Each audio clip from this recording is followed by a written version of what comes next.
тромны дараах эмгэгийн судалгаагийн хоёр хос төр хийсэн байхгүй.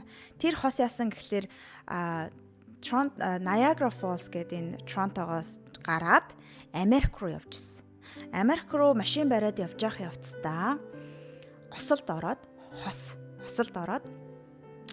тэр осол маань бүр 100 бараг машиныг хамарсан билүү, 100 хүнийг хамарсан асар том хурдны зам дээрх маш том автомашины осол болж тохиолдсон байхгүй. Тэгсэн чинь нөхөр нь болохлоороо саяын энэ мэдрэмж өндөртөө байдлаар хариу үйлдэл үзүүлсэн боيو.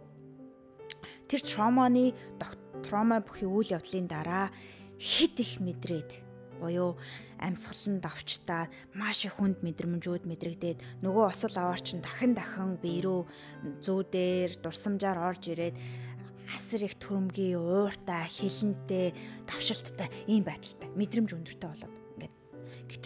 Гэтэл эхнэр нь болохлоороо ямар ч мэдрэмж байхгүй, зүүдч байхгүй, юу ч тохиолдоогүй юм шиг гүлгэр байдалтай.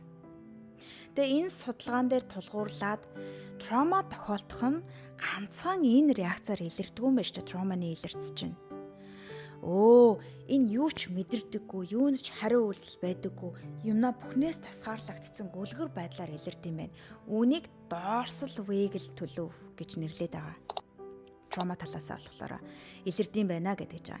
Тэгээд тэр эмэгтэй эрэгтэй хоёрын түүхийг судлаад үзсэн чинь эмэгтэй болохлоороо хүүхэд насны трома нэлээд өндөртөө байсан.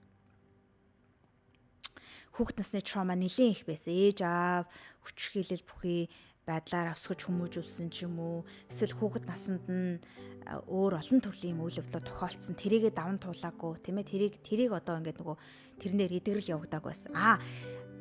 Нөхөр болохлоороо илүү трома үүсэхгүй, эрүүл орчинд өсөж төрсөн маягийн хүн байсан. Тэгэхээр би чадна гэдэг юм төлөв өндөртөө байх нь шүү дээ. Тэгээд эмчилгээ хийгээд үтсэн чинь нөгөө эмэгтэй дээр тэр автомашины ослын дараах тромаг эмчилгээ маш удаан явагдсан. 6 сараас дээш. Бүр ингээ удаан он жил явсан. Харин эрэгтэй дээр болохлоороо 6 сарын дотор тэр хүн ямар ч байсан тэр автомашины ослын дараах троманы эмгэгийг менеж хийж сулалж ингээ жирийн амьдралдаа амьдарч чадах үс байдалд хэвийн горимд орж чадсан байгаа байхгүй. Тэгэхээр юу ч мэдрэхгүй байна гэдгийг бас нэг талаараа нэлийн их юм тохиолдсон гэсэн үг.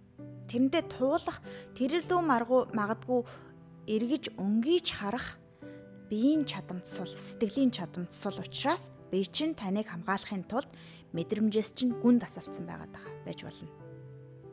Ийм төрлийн эдгэрэл хийж байгаа хүмүүс мэдрэмжээ маш аажмаар багаар нээх, хүчтэй нээх гэж оролдож болохгүй.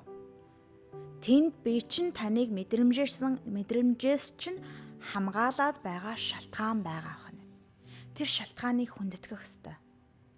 Тэгээ уужуугаар, удаанаар багаар мэдрэх. Магадгүй мэдрэхтэй зүгээр гараа ингээд нэг атгаад ингээд чангалах үед юу болж ийнэг анзаараад хаана ямар булчин ширмэс чангарч байна. Анзаараад ингээд суллах үед хаана суларч байна, хаана юу болж байна гэд ингээд нэг сууж үзэж.